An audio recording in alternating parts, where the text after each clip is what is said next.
Hello students, my name is Venugopal Joshi. You can also call me VG sir. इस particular video में mock test analysis के बारे में मैं बात करने वाला हूँ। कैसे करते हैं एमसीक्यू का एनालिसिस। चाहे आप कोई भी कॉम्पिटिटिव एग्जाम के लिए प्रिपेयर कर रहे हो, चाहे वो यूपीएससी हो, जुडिशरी हो, क्लैट हो, आईआईटी हो या नीट हो, या कोई भी ऐसा कॉम्पिटिटिव एग्जाम जहां पर एमसीक्यू के बेसिस पर क्वेश्चन पूछे जा रहे हैं। हेंस इस वीडियो को लास्ट तक जरूर देखना, क्योंकि इस वीडियो में मैं आपको डिटेल में समझाने वाला हूं कि कैसे मल्टीपल चॉइस क्वेश्चंस को एनालाइज किया जाता है।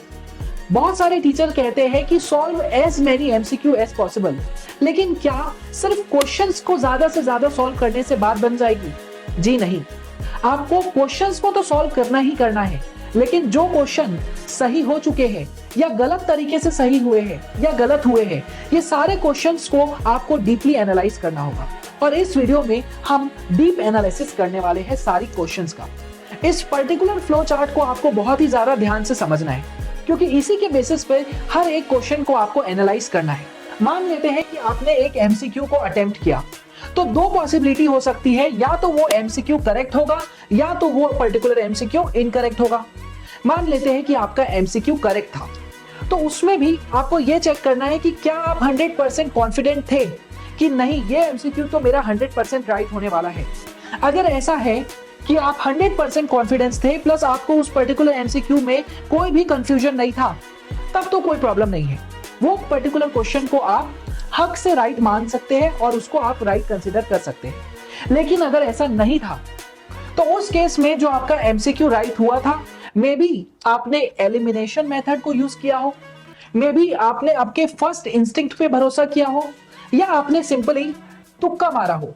इन शॉर्ट, आप कंफ्यूज्ड थे उस पर्टिकुलर क्वेश्चन में, और कंफ्यूजन का मतलब होता है लैक ऑफ कॉन्सेप्ट क्लियरिटी। अगर आपके कॉन्सेप्ट क्लियर नहीं है और भले ही एमसीक्यू राइट भी हो जाए, तो इस पर्टिकुलर एमसीक्यू को मॉक टेस्ट में आप राइट मत कंसीडर कीजिए, क्योंकि एग्जाम में हो सकता है आपका एलिमिनेशन मेथड ना चले, हो सकता है आपका तुक्का ना चले।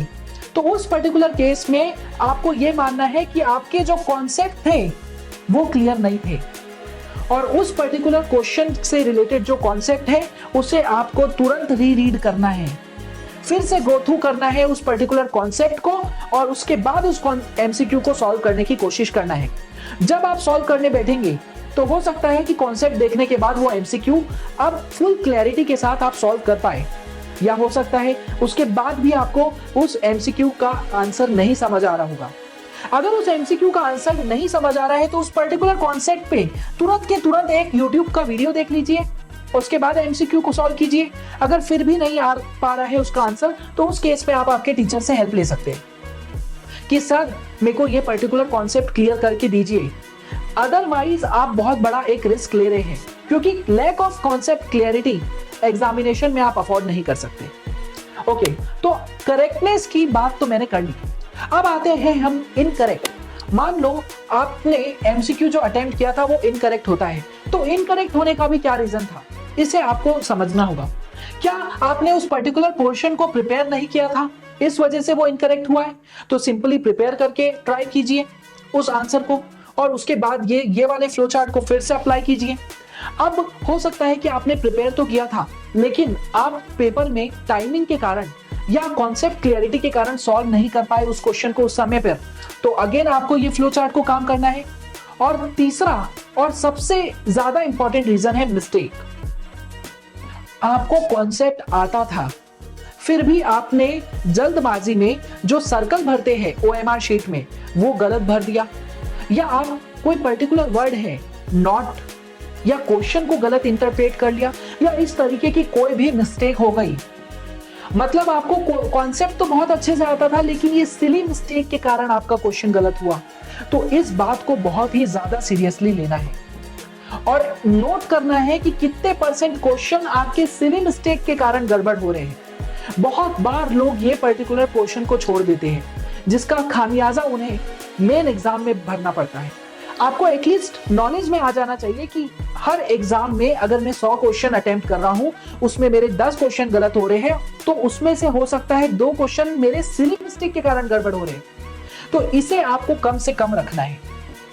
बिल्कुल ना के बराबर इस तरीके के क्वेश्चंस रखना है और सारे एमसीक्यूज को आपको देने के बाद जितनी भी आप मॉक टेस्ट दे रहे हो, भले ही एक मॉक टेस्ट कम दो, अगर दिन में 2 मॉक टेस्ट देते हो तो एक ही मॉक टेस्ट दो, लेकिन जो मॉक टेस्ट दे रहे हो उसको प्रॉपर्ली एनालाइज करो।